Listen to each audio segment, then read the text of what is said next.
갖고 얘기합니다. 근데 많은 신학자들이 그리고 대형교회 목사님들이 죄송합니다. 좀 얘기를 할게요. 왜냐하면 비교가 되거든요. 예전에 한번 이런 일이 있었어요. 초대교회 사역을 했거든요. 그건 뭐냐면 성령 세례를 줬어요. 방언을 받게 됐죠. 근데 그거를 받은 자매의 식구들이 저희 설교 유튜브에 올린 걸 막 보면서 있을 수 없다는 거예요. 왜요? 근데 그 자매가 성령 세례를 받은 자매가 좀 약간의 정신적인 어떤 이상이 있었나 봐요. 근데 제가 성령 세례할 때 그거 말을 할 때 큰 문제가 없었습니다. 알고 보니까 내가 볼 때는 정말 하나님의 말씀대로 살고자 다시 말하면 영적 세계에 대해서 한마디로 은사, 능력, 치유, 축사 이런 부분에 관심을 많이 갖고 있는 자매인 것 같아요. 그 주변 사람들은 대형교회 분들이나 아니면 예언이나 축사나 아니면 치유에 대해서 부정적인 의미를 갖고 있는 사람들은 그런 생각을 가진 다시 말하면 축사나 치유에 대한 예언에 대한 부분을 은사에 대한 부분을 갖고 있는 사람을 터무시하거든요. 근데 성령 세례를 줘서 방언을 하니까 그 식구들이 이해가 안 가는 거죠. 그래서 내 유튜브를 보면서 하는 얘기가 아니 목사님은 왜 이런 병자를 고치고 또 귀신을 쫓고 복음을 전파하는 이 사역을 왜 거기에 설교를 많이 중심으로 합니까? 사랑의 설교를 해야 되지 않겠습니까? 라고 얘기를 하는데 사랑의 설교. 설교 전체 다 보지도 않으면서 저는 사랑의 설교도 했거든요. 그러니까 어느 편단적으로 보여지는 것 가지고 판단한다는 거지. 마치 이와 같이 이 종말을 이렇게 이야기하시는 분들이 있거든요. 계시록을 이야기하는 분들이 있어요. 근데 깨어서 하시는 분들 말고 대형교회 목사님들 가운데도 계시록이나 아니면 그런 능력에 대한 부분이나 은사에 대한 부분 관심 갖고 하는 분들이 있어요. 근데 그리 많지가 않아요. 그래서 특별히 작은 교회들이 좀 많이 하죠. 그래서 작은 교회 그런 것 같아요. 제가 볼 때는 제 견해입니다. 오해하지 마시고 그러다 보니까 대형교회 목사님들이 이건 아니다 막 얘기하는데 우리가 쓰는 용어들이 이 단어들을 좀 예쁘게 써야 되는데 전혀 모르고 쓰고 있어요. 젊은 목사님들 보면 좀 안타까워요. 저도 젊지만 우리 미국에서 아니면 외국에서 막 학위를 따고 신학에 대해서 관심을 갖고 신학을 공부하면서 와서 큰 교회를 목회하시는 분들을 보면 용어를 잘 쓰지를 못해요. 그게 뭐냐? 종말론과 신학 종말론을 몰라요. 종말론을 가리키면 다 시한부 종말론을 이야기하고 있어요. 아니요. 시한부 종말론과 종말론은 달라요. 시한부 종말론은 때와 그날과 그 시를 이야기하는 게 시한부 종말론이야. 몇 월 몇천 몇 년도 몇 월 며칠 이게 시한부 종말론이에요. 근데 종말론은 예수님께서 말씀하신 것을 말하는 거예요. 야, 내가 곧 올 것이다. 사도들에게 하신 말씀이고 또 사도들이 전한 말씀들 가운데 종말에 대한 이야기가 있었다. 그래서 베드로 저는 후서를 통해서 보면 종말론을 가리킨 거예요. 종말론 하니까 그게 문제죠. 학문적인 걸 들어가는 거예요. 우리의 가치관은 우리의 생각은 신학을 배우다 보니까 론은 학문적인 론을 얘기합니다. 이론, 신론, 인간론, 종말론, 론을 이야기하고 있어요. 성경은 그걸 이야기하고 이거 있지 않다는 거예요. 성경은 하나님의 말씀입니다. 이론이 아니라고요. 학문이 아니에요. 아멘. 그러다 보니까 성경을 학문적으로 보다 보니까 성경에서 말하는 말씀에 대해서 그거는 신학적으로 안 맞아 이렇게 표현을 하는 거죠. 성경은 신학이 아니에요. 아멘. 신학이 있으면 그 신학의 위가 하나님의 말씀입니다.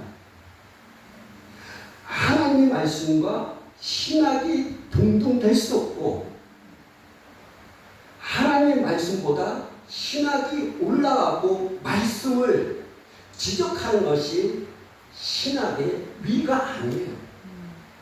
근데 목사님들이 성도들이 죄송합니다. 성도님들은 목사님한테 배웠으니까겠죠.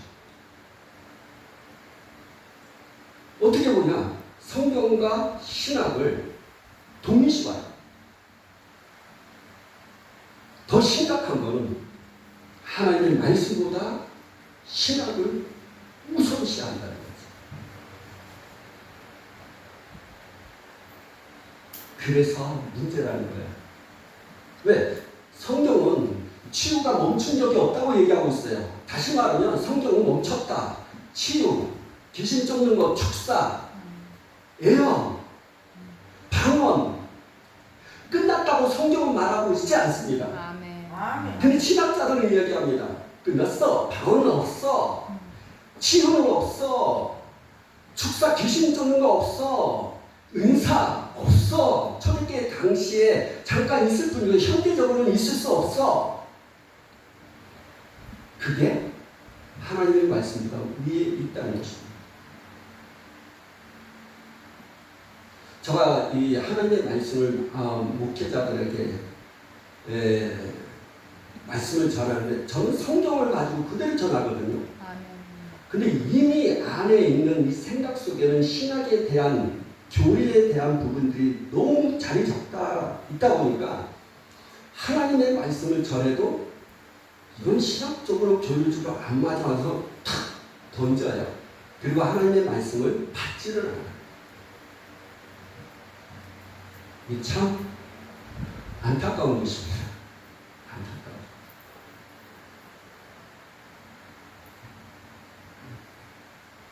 특별히 마지막 때라고 얘기하거든요.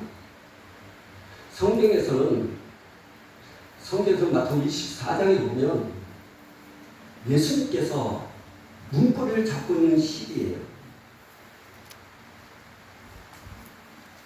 무슨 말이냐? 성경은 펴지니까 내가 비슷해야 되겠다. 예, 마태복음에 자세 좋아요.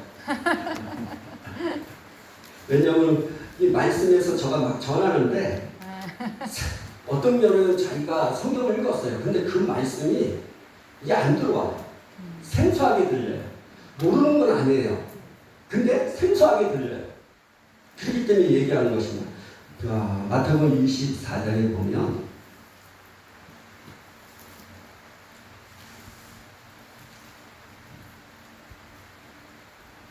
자 33절에 보면 32절 33절 무화과 나무의 비유를 배워라. 그 가지가 열화지고 잎사귀를 내면 여름이 가까운 줄을 아나니 이와 같이 너희도 이 모든 일을 보거든 인자가 가까이 곧 어디요?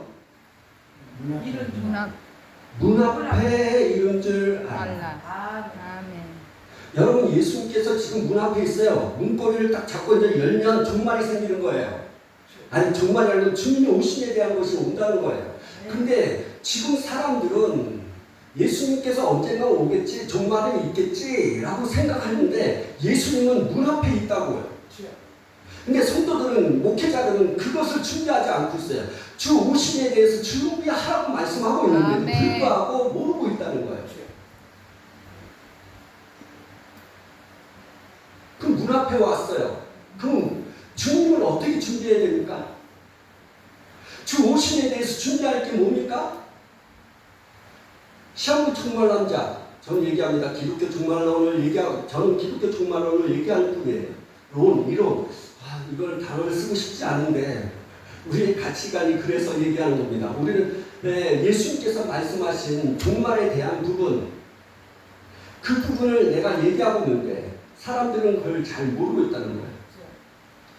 그리고 중요한 거는 지금 유튜브에 잠깐 보면 매달 며칠날 온다는 사람들이 있어요. 진짜 너무 안타까워요. 그리고 성도들이 이야기하는 게 뭐냐면 예수님은 그날과 그 시는 몰라. 다시 말하면 그날 그 시 몇 월 며칠은 정말 우리를 알 수 없어. 왜? 아버지의 때니까. 근데 착각하는 건 뭐냐면 그것만 알아. 그게 무슨지 알아요? 그날과 그 시는 아버지의 때가. 근데 우리는 때와 시기를 알아야 돼. 아멘. 무슨 말이냐? 우리는 그날과 그 시는 모르고 알아. 그러나 그분의 때와 시기는 우리는 알아야 된다고. 그래서 때와 시기와 그날과 시에 그 시에 대한 것을 성경에서 말하고 있는데 성경에서 그 말을 몰라요. 대부분 아는 것은 그날과 그 시기, 때와 시기는 몰라요. 그래서 그 때와 시기를 모르니까 예수님께서 문 앞에 서 있는데 그러면 내가 어떻게 그거를 맞이할 건가? 예수님을 어떻게 맞이할 것을 그걸 전혀 모르고 있으니까 뭐예요? 교회 와야 돼, 회개해야 돼, 기도해야 돼, 헌금을 여기서 맞춰야 돼. 내가 몇 달 전에 무슨 유튜브가 참 좋아요. 근데 유튜브를 잘 분별하셔야 됩니다. 근데 어떤 분이 교회에 어느 분이 유튜브에 올렸는데 그런 거 이제는 주님이 곧 오십니다. 너무 가까이 왔어요. 그렇기 때문에 이제는 준비를 하셔야 돼요. 어떻게 준비해야 되니까? 여러분의 재산을 다 여기에 헌금하세요. 제7의 안식교회에서 그걸 하고 있다고. 두 번째 어디서 해요? 이호한 목사 생명의 말씀 선교회.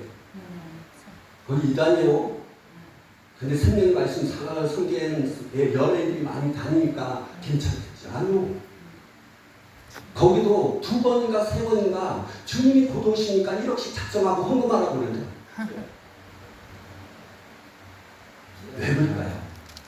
왜 그럴까요?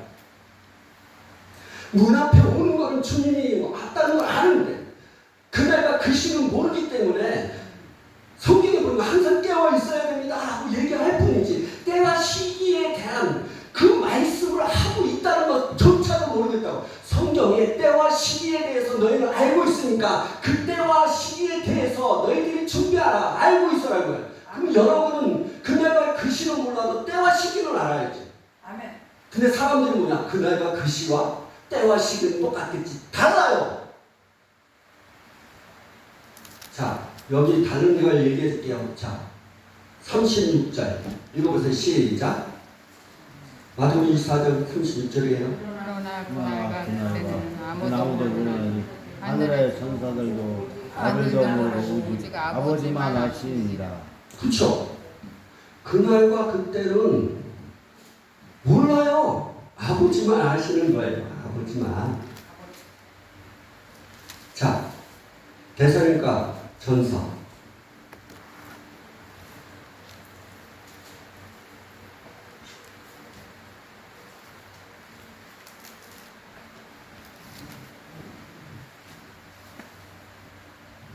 5장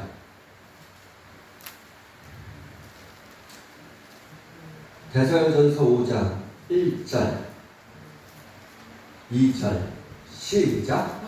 형제들아 때와 시기에 관하여는 너희에게 쓸 것은 없으나 주의 날이 밤에 도둑같이 익을 줄을 너희 자신이 자세히 알기 때문이다. 그날과 그때는 모르지만 때와 시기는 너희가 쓸 거 없다. 왜? 알기 때문에. 그럼 지금 여러분은 뭘 해야 돼? 때와 시기를 알아야 된다는 거예요. 정말 성경적으로 주님의 오심에 대한 것을 정확하게 말씀을 통해서 알아야 되는데 그걸 말씀을 통해서가 아니에요. 어느 학자들의 이야기, 어떤 종말론자들의 이야기를 얘기하고 있다는 거죠. 그래서 그날과 그때는 몰라. 근데 우리는 때와 시기를 알아야 돼요. 근데 주님이 때와 시기를 얘기하면서 너희들이 뭘 했어요?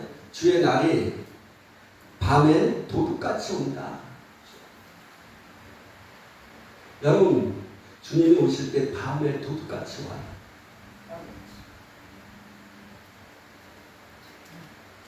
근데 여러분은 또 이걸 얘기해야 돼요. 다 알죠? 아니요? 모르고 있어요. 왜 모를까요? 주님 오실 때 여러분이 알고 있는 게 뭐예요? 168장이죠. 하나님은 나팔 소리 천지지대만 영광 중에 나타나고. 자, 주님이 오실 때 나팔 불고 오신다고 알고 있죠? 근데 오늘 여기 보니까 뭐예요? 밤에 도둑같이 온다. 그럼 나팔 불지 않고 오신다고. 완전 멘붕이죠. 그동안 우리가 가졌던 그 메시지가, 그동안 내가 알았던 종말론이, 내가 그동안 알았던 이 준비에 대한 부분들이 성경을, 그러니까 우리가 성경 자체를 안 보고 있다는 거예요.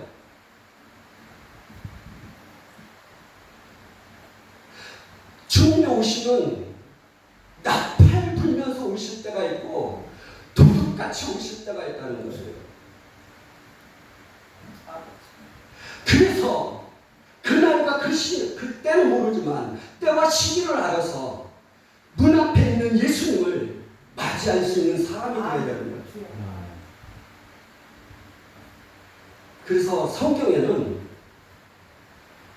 밤에 도둑같이 와서 하고 신부들만 데려가는 일이 있고 빠바바바 하면서 나팔 불면서 주님 오실 때가 있다는 사실.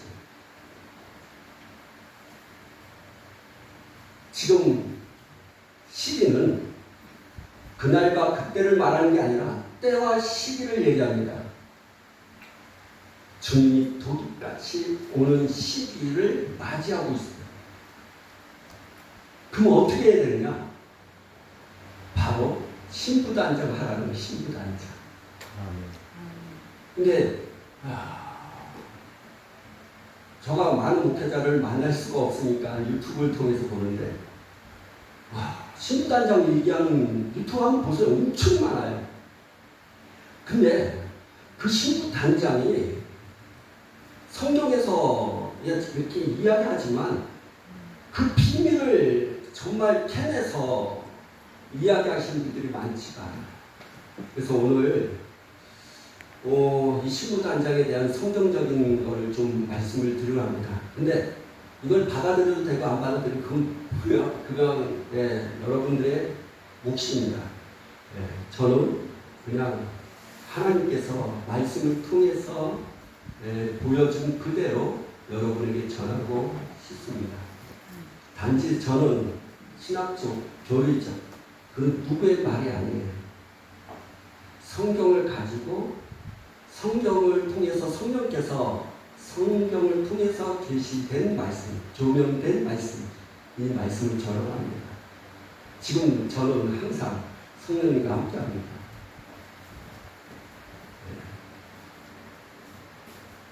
아까 전에 우리 계시록 19장에 나오는 말씀을 좀 이제는 쭉 하겠습니다. 19장 7절, 8절.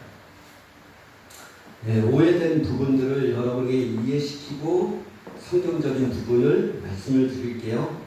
자, 19장 7절. 우리가 즐거워하고 크게 기뻐하여 그에게 영광을 돌리세. 어린애의 혼인 기약을 얻고 그의 아내가 자신을 준비하였으므로 8절. 그에게 빛나고 깨끗한 세마포 옷을 입도록 허락하셨으니. 자, 여기까지 한번 보면 신부는 누굽니까? 모든 크리스천이라고 얘기합니다. 예, 맞습니다. 하지만 결혼할 수 있는 신부는 아니라고요. 자, 여러분 보세요. 결혼을 아무나 하는 게 아니에요. 다 태어나서 남자로 여자로 다 태어났기 때문에 다 결혼 아니요. 그렇지 않아요. 기독교인들이, 크리스천들이 지금 오해되는 것이 뭐냐면 나 예수 믿었어. 그렇기 때문에 난 신부야. 그렇기 때문에 혼인잔치에 참여할 수 있어. 이게 지금 많은 유튜브에 나오는 신부단장 하는 이야기, 신부의 옷을 얘기하는 사람들, 많은 목사님들이 얘기하고 많은 성도들이 그렇게 알고 있습니다. 그런데 천만의 말씀이에요. 아니에요. 여기서 말하는 신부의 옷을 입혀주는 사람, 구원받아서가 아니에요. 자, 구원은 행위 구원이에요? 아니면 믿음의 구원이에요? 그렇죠? 지금 오늘날 신학자들이 서로 싸우고 있어요. 지금 총신대도 싸우고 있고, 뭐 싸우냐? 행위냐? 행위 아니냐? 특별히 전 시테스에서도 많은 목회자들이 얘기했는데 어떻게 예수 믿는 사람들이 그런 행동을 저지를 수 있어? 예수 믿는 사람들이 그렇게 말도 더럽고 거짓말하고 속이고 막 폭력적이고, 와우, 예수 믿는 사람이 정말 예수 믿었을까? 저 사람이 정말 구원받은 자일까? 그래서 얘기합니다. 저 사람은 정말 구원받은 자가 아니야. 목사님들이 그렇게 얘기해요. 왜? 예수 믿었으니까, 구원받았으니까 그렇게 행동하면 안 되지. 그렇게 행동했다는 것은 구원받은 자의 모습이 아니야 라고 얘기하는 거죠. 왜 그럴까요? 자꾸만 구원을 행위로 보니까 그래요.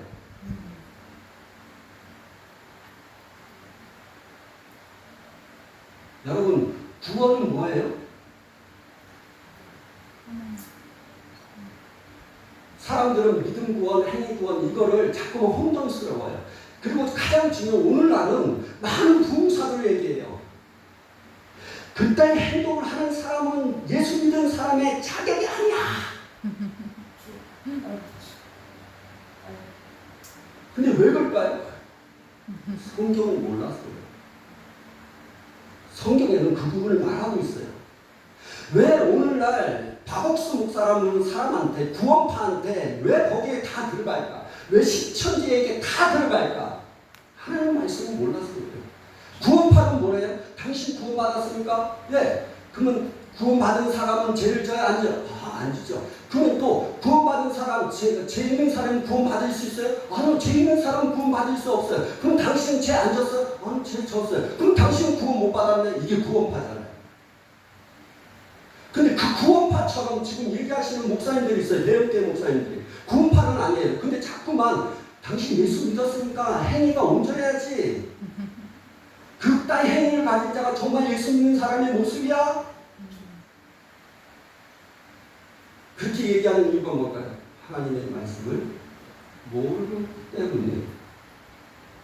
그럼 목사님, 저한테는 승남 목사님, 네. 그럼 그게 성경에 기록이 돼 있어요? 예, 있어요. 왜? 그 부분이 있다고요? 알아요? 베드로전서. 그러니까 성경을 알아야 돼. 성경을 우리는 하나님 말씀이라고 알고 있고, 성경을 드립다 읽고 있고, 난 맹독했고, 와! 그러놓고 물어보면 몰라요. 성경을 주의 깊게, 천천히, 반복적으로 읽으셔야 돼요. 근데 그 읽는 가운데 성령의 인도하심을 따라서 성경을 읽어야 되는 거죠. 베드로전서 3장 21절 3장 21절 시작. 물은 예수 그리스도께서 부활하심으로 말미암아 이에 이제 너희를 구원하는 편이. 자, 세례는 뭐예요? 구원하는 편이라고 했어요. 세례라. 이는 육체의, 읽어보세요. 육체의 더러운 것을 제하여 버림이 아니요 하나님을 향한 선한 양심의 강구다. 내가 예수 믿고 그 예수의 고백을 따라서 세례를 받았을 때 나는 구원받았습니다. 그러면 그 구원받은 것이 나의 죄의 더러움을 샥 하고 제하여 버림이 아니요, 구원받은 자는 그 선한 양심을 향해서 다시 말하는 거룩한 삶을 살아가기 위한 그 길을 가자는 여정이라고요. 아멘. 구원받았으니까 죄가 없어. 구원받았으니까 너 욕하면 안 되고, 구원받았으니까 거짓말하지 말아야 되고, 구원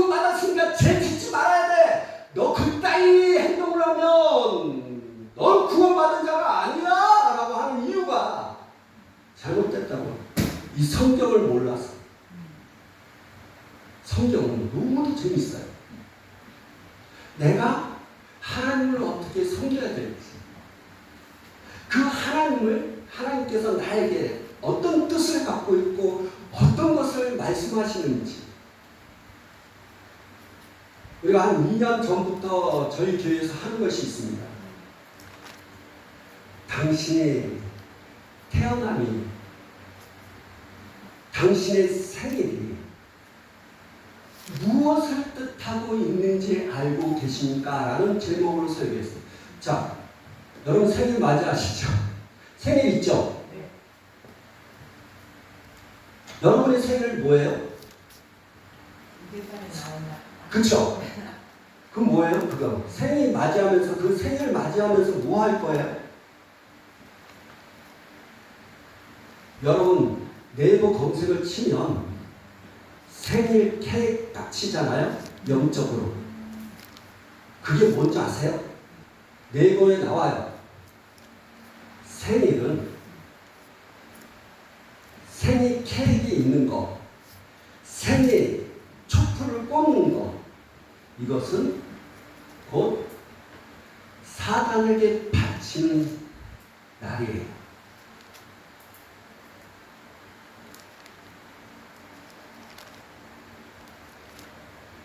내 생일은 생일 케이크를 딱 받자마자 노래면서 생일 축하합니다. 그것이 곧 사단에게 바치는 행위라고.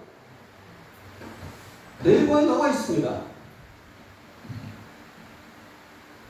그래서 영적인 세계 안에서 내가 육신적으로 태어난 그 날은 중요합니다. 하나님께 내가 바치느냐 사단에게 바치느냐. 내 생일은 하나님의 부르심의 결과예요.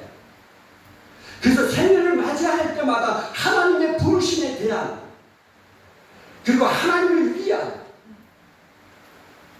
하나님의 뜻을 이루어가기 위한 그런 헌신의 시간이 우리의 태어납니다. 목사님, 그게 어떻게, 여러분이 예수님께서 태어난 다음에 8일마다 뭐 했습니까? 8일째, 예수님 태어나고 8일째 할례 받았잖아요. 아브라함에게 할례를 줬어요. 왜? 할례라는 뜻이 뭡니까? 세례.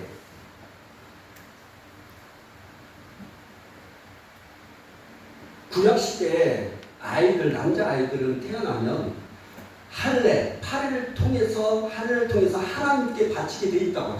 그거를 사단이 훔쳐간 겁니다. 그것도 모르면서 생일을 축하, 아니에요. 그게 다 성경에 나와 있는 거예요. 근데 우리는 이 성경에 나와 있는 것을, 우리는 왜 그걸 몰랐을까요? 왠지 아세요? 우리는 성령의 인도함을 받지 않았기 때문에, 성령의 가르침을 받지 않았기 때문입니다. 우리는 늘 주석을 보고, 신학을 보고, 교리를 보고, 다른 사람의 설교집을 보면서 성경을 봤기 때문에, 저는 성경을 보고, 왜요? 그 성령께서 나를 인도하시기 때문에. 그래서 얘기합니다. 구원은 그 사람의 행위가 깨끗이 제하여 버림이 아니에요. 그래서 예수 믿는 사람이 실수할 수 있고, 죄 질 수 있고, 넘어질 수 있고, 그렇게 하루 낼 수밖에 없는 연약함을 갖고 있다는 걸 이해하고 사랑으로 거듭어지는 겁니다. 아멘. 아멘. 놀랍죠? 예, 오늘 이 신부단장이 그와 같은 거예요. 신부의 옷이 입혀지는데 다 예수 믿으면 혼인잔치에 들어가느냐? 못 들어가요. 바꾸세요. 왜요? 신부의 옷을 입어야 돼요. 자, 아까 전에 이제 읽어봅시다. 계시록. 내가 딱 멈춘 다음에 읽으라고 했던 이유가 있습니다. 그 멈췄던 이유가 있습니다. 읽으시면 그게 무슨 말인지 압니다. 다시 우리 8절 읽읍시다. 시작. 그에게 빛나고 깨끗한 세마포를 입도록 허락하셨으니 이는 세마포 옷은 성도들의 옳은 행실 행실. 행실이 뭐예요? 행동이라. 그러면 내가 신부의 옷을, 다시 말하면 내가 천국의 혼인잔치에 참여하면 신부의 옷을 입어야 되는데, 그 신부의 옷은 내가 예수 믿고 구원받고 다시는 믿음으로 구원받은 모습으로 이루어지는 게 아니라 행동해야 돼요. 그래서 예수 믿고 구원받은 자는 행위로, 옳은 행위, 그 행위로 신부의 옷이 입혀져요. 그렇다면 옳은 행실이 없는 사람들은 예수 믿고 구원받고 천국은 가지만 성에는 못 들어가요. 그래서 옷이, 여러분 옷의 종류 알아요? 크리스찬에 입는 옷이 엄청 많아요. 천국에 가면.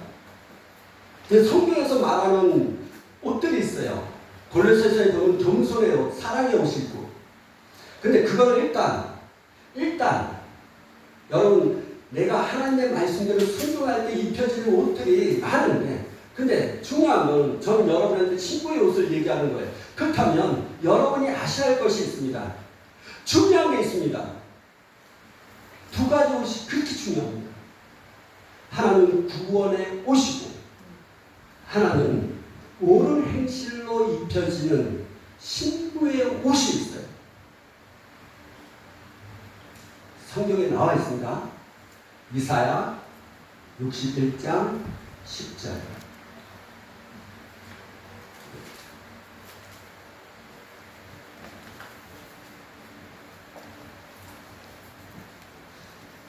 부흥회 우리 한국교회는 새벽기도 오전에 돼, 오후에 돼, 저녁에 돼 이렇게 돼 있죠.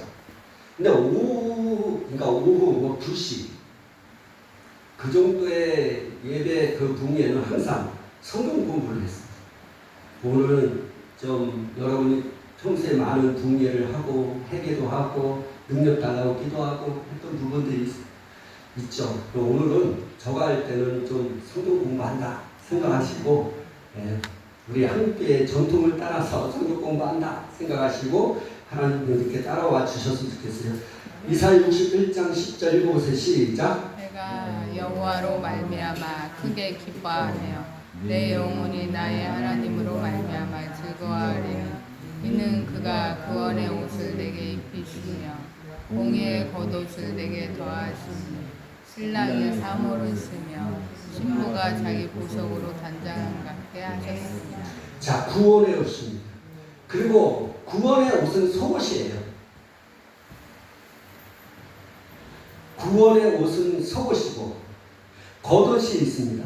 그게 의의 겉옷이라고 얘기합니다. 그래서 신부에 단장할 때 신부의 옷은 겉옷을 얘기하는 거예요.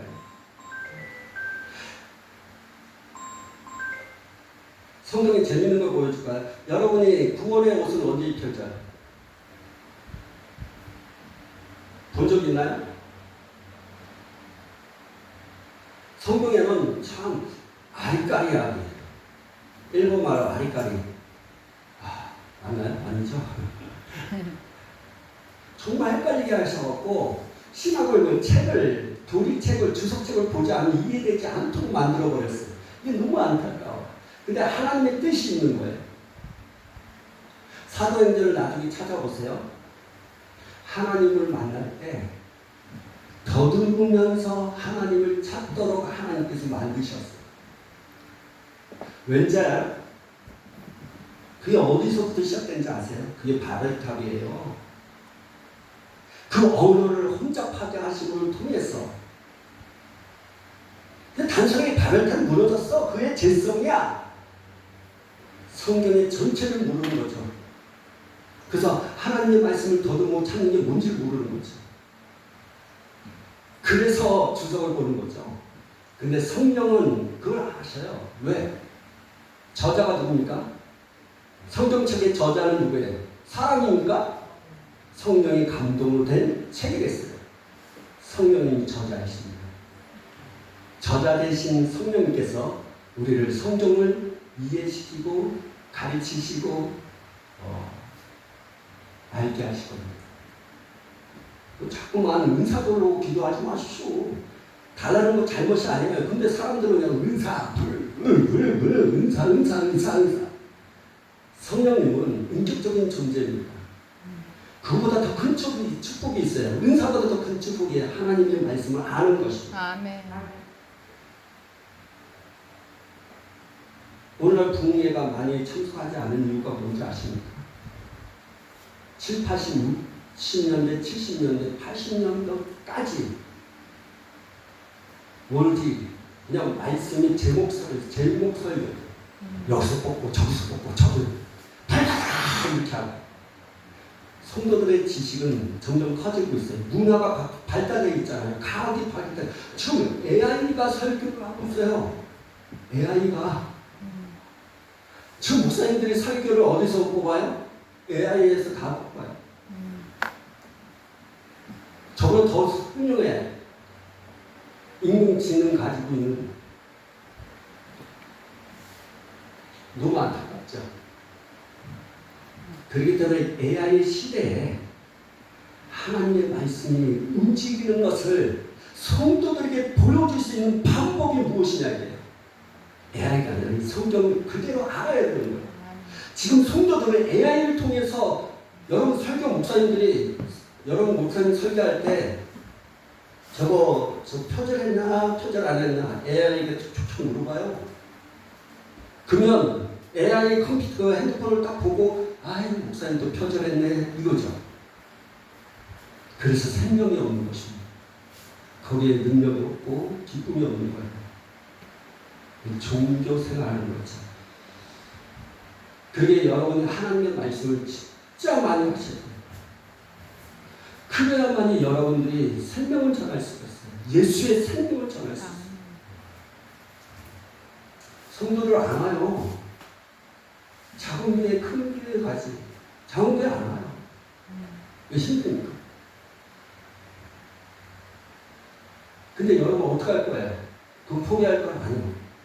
작은 교회에 예수의 생명이 있다는 것을 보여준다면 와요. 그게 여러분 기억하십시오. 구원의 옷이 있고 공의의 겉옷이 있어요.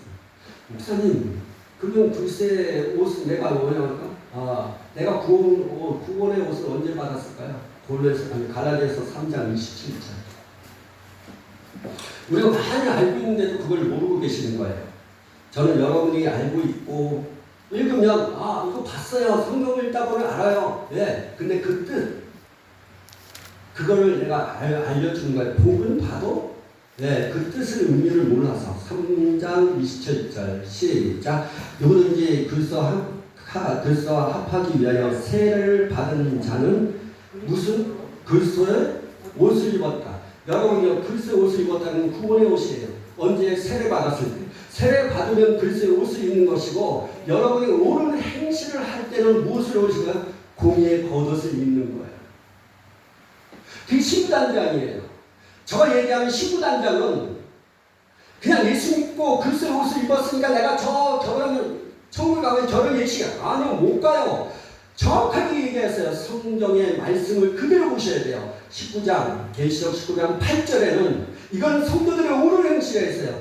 믿고 구원받는 것이 아니라 믿는 자가 구원받은 자가 이제는 옳은 행실, 공의의 행실, 겉옷을 입어야만 되는 거예요. 그래야만이 천국에 가서 혼인 예식에 참여하는 거예요. 그러니까 여기서 착각을 많이 하고 있는 거죠. 나 예수 믿었어. 혼인잔치에 참여할 수 있어. 무슨 말이에요? 혼인 예식에 대한 부분을 정확하게 알아야죠. 여러분 아셔야 됩니다. 공예. 그런 목사님이 얘기하는 거죠. 도대체 그거 옷은 옷인데 그 옷 아니고 뭐 어때?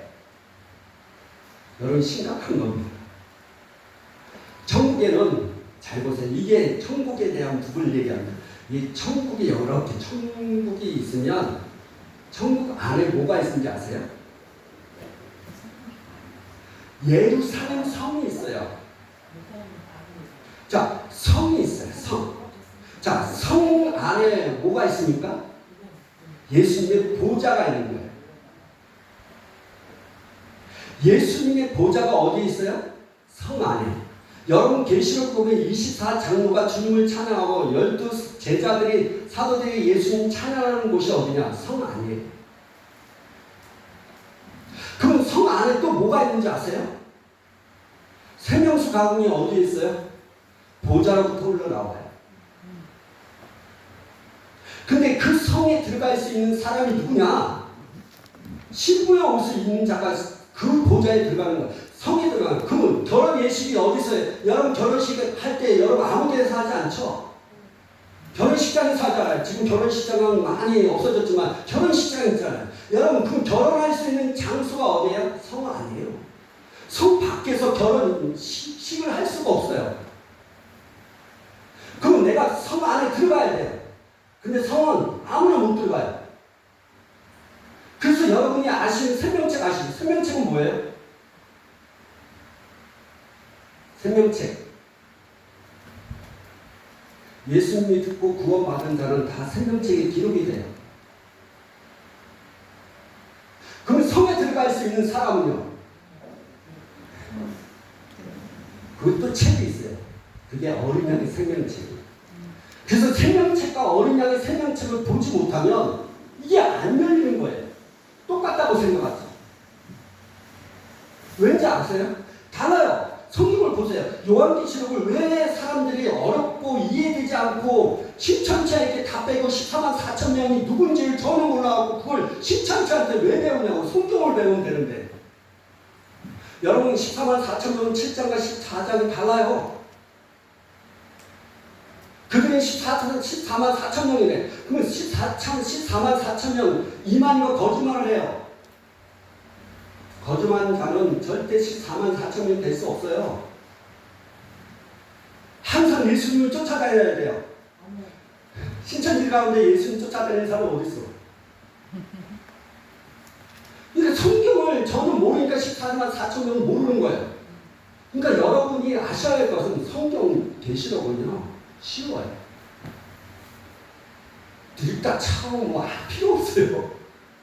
주석책, 조리책 필요 없어요. 저도 요한계시록 엄청 파내기 위해서 책을 엄청 샀어요. 근데 성경 자체, 성령의 인도하심에 따라 성경 자체를 보니까 확 열려요. 그러니까 하나가 뭐냐면 생명책과 여러분 정말로 요한계시록을 설명하는 사람들 가운데 여러분 한국에서 책 다 찾아보세요. 그 책을 통해서 저한테 얘기해 보세요. 생명책과 어린 양의 생명책이 다른 거라고 설명하는 책은 한 권도 없어요. 왠지 알아요? 비밀이거든요. 그 신부 단장에 대한 부분이에요. 여러분 어린 양의 생명책이 있는 자만이 성에 들어가요. 계시록 성경을 다 봅시다. 얼마 안 남았는데 빨리 끝내야겠다. 네. 19장, 아니요, 저기 21장, 죄송합니다. 21장 27절.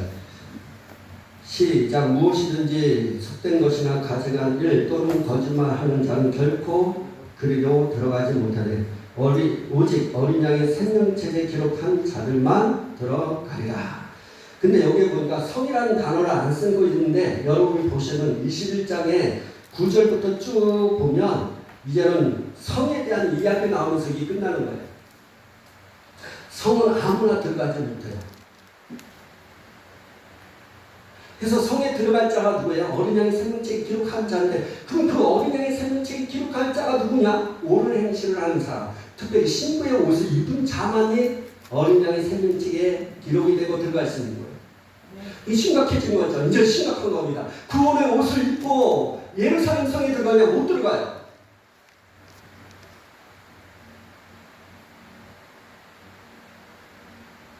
나중에 보면 이제 어떻게 들어가냐면 이게 지금 설명, 친구 단장만 얘기할게요. 이게 하나님의 나라, 이게 이 구절 말고도 성경을 쫙 펼치잖아요.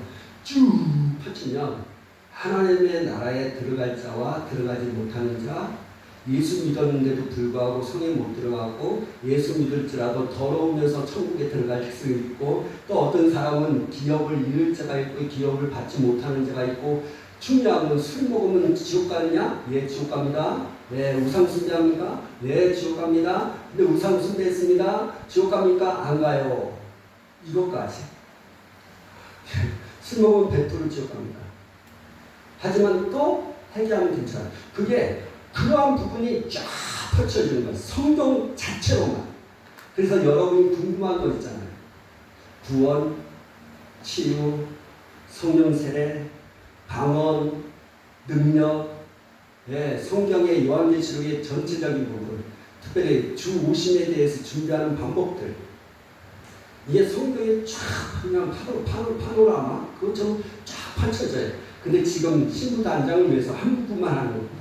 그럼에도 불구하고 한 부분 안에서 여러 가지를 얘기했어요. 구원에 대한 부분, 세례에 대한 부분, 구원의 옷이 무엇인지, 신부의 옷이 무엇인지, 신부의 옷을 입으면 어떻게 되는지 여러분한테 지금 하고 있습니다. 성에 들어갈 수 있는 사람은 신부의 옷을 입은 자입니다. 그러면 신부의 옷을 입은 자가 성에 들어가는 그런 구절들이 어디에 나와 있습니까? 네, 계시록 22장 14절 시작. 자기 두루마기를 빠는 자들은 복이 있으니 이는 그들이 생명나무에 나아가며 문들을 통하여 성에 들어갈 권세를 받으려. 예, 두루마기를 왜 빠는 사람들이 두루마기를 빠세요. 여러분 성에 들어가기 위해서요. 여러분 두루마기를 빤다는 게 무엇을 빠는지 아세요? 알고 보니까 구원의 옷을 빠는 것처럼 얘기하고 있어요. 여러분 이거는 두루마기는 그거예요. 신부의 옷이에요. 공예의 겉옷을 얘기합니다. 나중에 이제 문자로 얘기할 때 사람들은 얘기해요. 옷의 종류를 몰라서 그래요. 그 옷이 그 옷인지 또 몰라요. 뭐냐? 신부의 옷을 어떻게 되냐? 신부의 옷을 어떻게 표현하냐? 세마포. 무엇을 표현하냐? 두루마기. 두루마기. 두루마기. 그렇죠? 그리고 신옷이라고 얘기해요. 그게 헷갈리는 거야. 세마포가 신부의 옷인가? 두루마기가 신부의 옷인가? 흰옷이 신부의 옷인가? 이게 헷갈리는 거지. 그걸 왜 헷갈리냐? 성경을 몰라서 그래요. 왜 공부 안 한다는 거예요. 자꾸만 성경을 왜 여러분 기억하십시오. 항상 성경을 그대로 보시면 아멘. 됩니다. 자, 그러면 신부의 옷은 사람들이 이래요. 여러분 신부의 옷은 죽으면 다 올라가면 다 받게 되어 있습니다. 아니요. 신부의 옷은 이 땅에서도 받아요. 사대교회가 그랬거든요. 자, 사대교회 계시록 3장.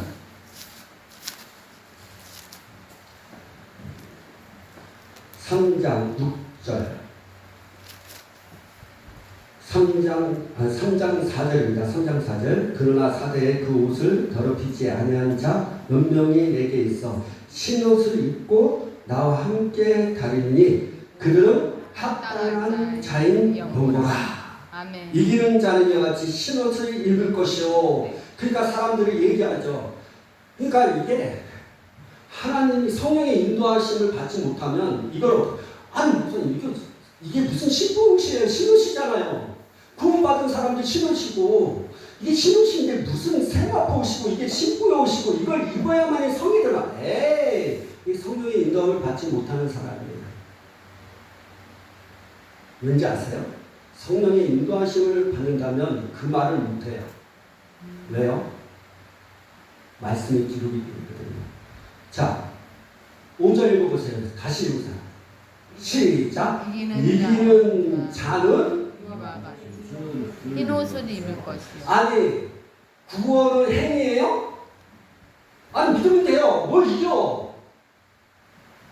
신옷이 구원이라면 이길 필요가 없죠. 쌓을 필요가 없죠. 하나님의 말씀대로 내가 왜 영적 싸움을 합니까? 이거는 이기는 자에게 주는 거예요. 아멘. 내가 힘을 다해서 목숨을 다해서 하나님의 말씀을 옳은 행실을 하는 자에게 주신 신옷이라. 그럼 구원의 옷이 아니죠. 그러니까 성령의 인도하심을 받고 말하는 자와 성령의 인도함 받지 않고 인간적으로 말하는 자의 이 모습을 알 수 있는 거죠. 그래서 예전에 그런 얘기해서 어느 목사님한테 얘기했어요. 목사님, 우리가 예수 믿어도 성령이 안 계세요. 그들이 뭐예요? 에이 말도 안 돼. 예수 믿는데 성령이 여기 계시니까 예수 믿고 주라고 시행하는 거 아니냐고. 아니라고 얘기했어요. 그래서 성경을 내가 찾아줬어요. 여러분 한번 볼게요. 내가 얘기할게. 성령의 인도하심과 성령의 인도함을 받지 않는 자의 모습이에요. 이거 보고 여러분이 우리 목회자잖아요. 성도님이잖아요. 그러니까 지식과 어떤 책 이것이 아니라 정말 하나님의 말씀 성령의 인도하심을 따라서 하셨으면 좋겠어요. 사도행전 19장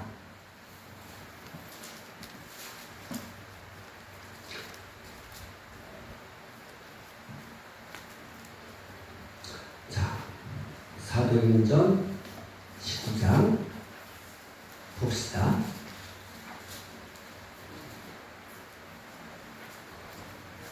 자, 4절부터 6절 시작. 바울이 이르되 요한이 해계세를 베풀며 백성에게 말하되 네 뒤에 오시는 이를 믿으라 하였으니 이는 곧 예수라 하거늘 그들이 듣고 주 예수의 이름으로 세례를 받으니 바울이 그들에게 안수하며 성령이 그들에게 임하심으로. 잘 보세요. 성령이 언제 임했어요? 세례를 받은 다음에 성령이 임했어요. 자, 세례라는 것은 무슨 말이에요? 내가 예수 믿고 구원받았다는 거예요. 그러면 내가 예수 믿고 구원받았으면 이미 성령이 계셔야지. 근데 내가 세례 받았어. 그 다음에 뭐예요? 세례 받은 다음에 성령이 오셨다는 거예요. 어느 목사님한테 이런 얘기하니까 뭐라고 그러냐? 목사님, 이 성령이 오셨다 이 단어는요, 성령으로 충만했다라는 얘기예요. 그런 거예요. 여러분은 어때요? 예수 믿고 구원받았고 그러니까 성령이 안에 계셨고 그 다음에 성령이 내렸다. 다시 말하면 성령을 충만히 받았다라고 얘기하는 거예요. 그래서 얘기했죠. 목사님 아니라고. 그러니까 막 성령 충만이라고 얘기하는 거예요. 그래서 그러면 성경 한번 찾아볼까요? 저가 얘기하는 겁니다. 잘 들으세요. 성령의 인도하심을 따라서 성경을 보는 자와 성령을 인도하심을 따라서 보지 않는 신학적인 책들을 보고 이야기하는 사람들의 모습을 얘기하는 겁니다. 자, 성령을 세례 받았다. 성령이 오셨다. 성령이 오신 것을 충만합니다. 이걸 성령의 인도함을 받지 않는 사람들의 모습이에요. 그러면 저는 성령의 인도하심을 받아서 얘기합니다. 자, 2절을 읽어보세요. 시작. 너희가 믿을 때 성령을 받았느냐 이르되 아니라 우리는 성령이 계심도 듣지 못하였노라. 예수 믿고 세례 받은 사람이 이미 성령이 계셨잖아요. 그럼 성령이 계신 사람이 성령을 몰라요? 이들은요, 성령이라는 것도 도저히 그 성령이라는 그 하나님의 이름조차도 모르는 사람이에요. 그렇다면 그들은 예수 믿고 구원받은 상태에서 충만함이 아니라 성령을 받은 거예요. 내가 그 말 했더니 이 책을 딱 보더니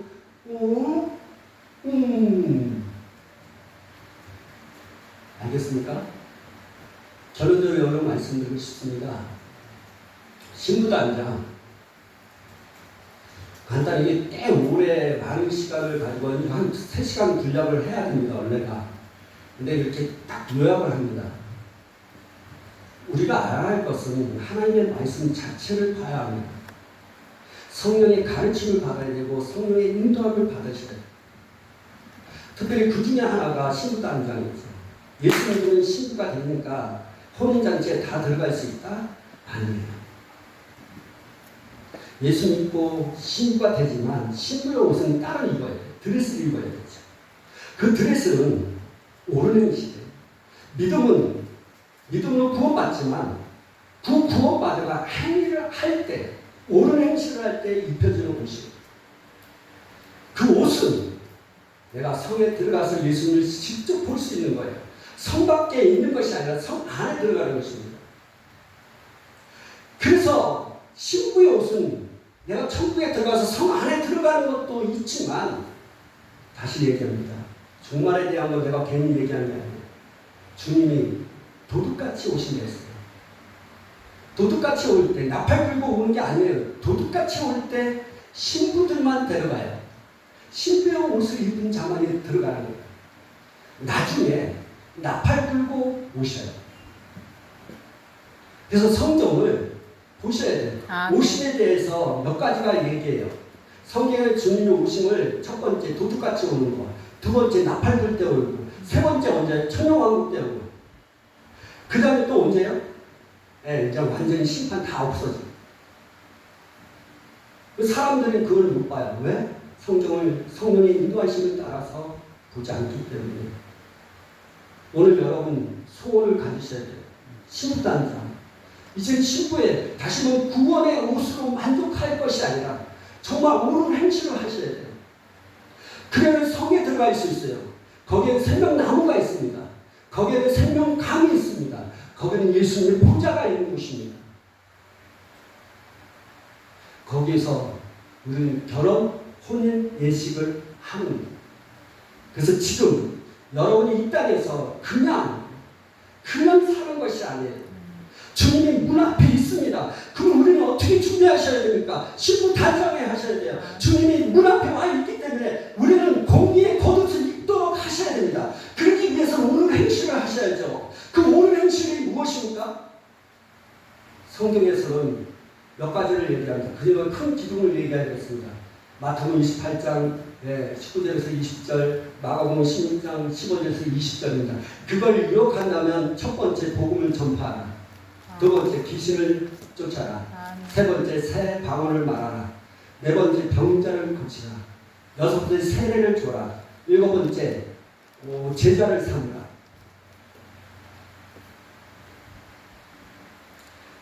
그걸 하면서 해야 할 것이 있습니다. 그것은 바로 내 자신을 변화시키는 것. 우리 후도나무 성교의 대표회장님께서 우리의 자신에 대한 걸 회개하고 찬양하면서 했었잖아요. 우리는 우리 자신의 성품을 바꿀 생각을 안 해요. 한다 하더라도 잘 안 돼요.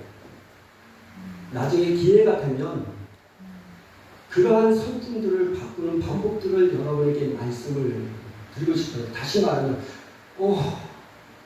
로마서 6장, 7장에 나오는 특별히 사도 바울이 고민했던 7장에 오라 나는 공부하는 사람이다.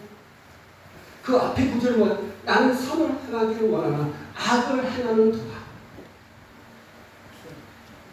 우리가 주님의 말씀대로 용서하고 사랑하고 축복하고 이해하고 싶은데 그게 잘 안 돼요. 왜? 사도 바울처럼 그렇게 고백하면 그 비결이 있다고요. 죄가 나를 끌어당겨요. 나를 분노를 일으킨단 말이에요. 죄가 용서를 빌지 못하고 한다는 거죠. 과거의 상처를 가지고 과거를 계속 고시면서 살아가는 것, 그것이 우리의 신부의 옷을 입지 못하도록 한다는 겁니다. 오늘부터 여러분 주님이 곧 오십니다. 그래서 말세 친말이에요. 주님이 문 앞에 있습니다. 이제 문만 잡고 꼬리를 잡고 문만 열면 주님이 오신 거예요. 주님이 밤에 도둑같이 오셔요. 그 성경에 여러분이 잘 아시는 휴거라는 게 있습니다. 그 휴거는 밤에 도둑같이 임하는 거예요. 어느 순간에 훅 올라가는 거예요. 지금 나팔 불면서 오는 게 아니에요. 지금 저는 여러분한테 얘기하고 싶은 게 이거예요. 신부단장 주의 오심이 도둑같이 오기 때문에 신부의 옷을 입으면 여러분은 고난 중에 올라가는 것이 아니라 여러분은 고난을 당하기 전에 성경에 보면 7년 대환란이라고 하잖아요. 요한계시록 3년 반이고요. 그 대환란을 겪지 않고 올라갈 수 있습니다.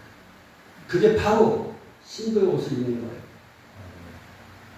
이제부터 그걸 놓고 기도를 많이 하십시오. 그 신부의 옷은 지금 입을 수 있는 거예요. 현재. 죽어서 올라가서 입는 것도 있습니다. 그런 것도 있어요. 하지만 지금 저와 여러분 살아있잖아요. 살아있을 때 신부의 옷을 입어서 어느 순간에 주님이 확 왔을 때 우리는 다 같이 들림을 받아야 되는 거예요. 그걸 하나님께서 말씀을 하고 있다는 것입니다. 아멘. 네, 여러분이 오늘 이 말씀을 기억하고요. 잠깐이라도 우리 기도하는 시간 갖기 원합니다. 네, 한 5분 정도